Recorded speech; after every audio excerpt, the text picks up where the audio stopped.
Salam bahagia dan selamat sejahtera. Selamat menonton Kita Satu Keluarga. Saya Chang Yating.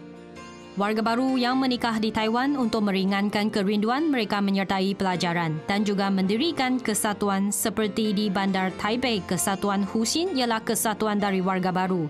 Zhao Erjuan, Ketua Kesatuan dari Shanxi berkata, baru sampai di Taiwan tiada teman. Nasib baik adanya kesatuan ini, kehidupan menjadi seronok.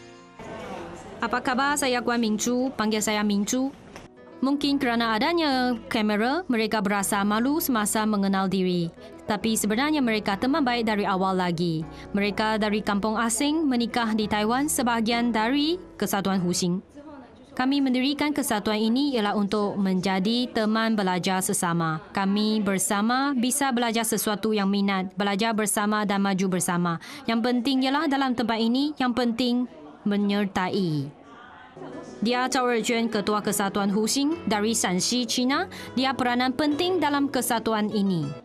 Semasa saya baru datang, sudah masa lalu, 15 tahun lalu. Semasa itu, berasa aneh dan asing. Tak tahu pergi ke mana, tak tahu berbuat apa. Berasa sunyi dan sepi. Berasa di tempat yang sunyi, perasaan mereka sama. Oleh itu, mereka berasa senang hati dengan kesatuan ini. Kami ada ketemuan. Semasa ketemuan dan aktiviti, inilah masa untuk mereka menyatukan semua perasaan bersama-sama ini. Memanglah senang hati. Pelajaran menari ini seronok, belajar bersama, menemani bersama, membantu sesama. Inilah matlamat Kesatuan Huxin.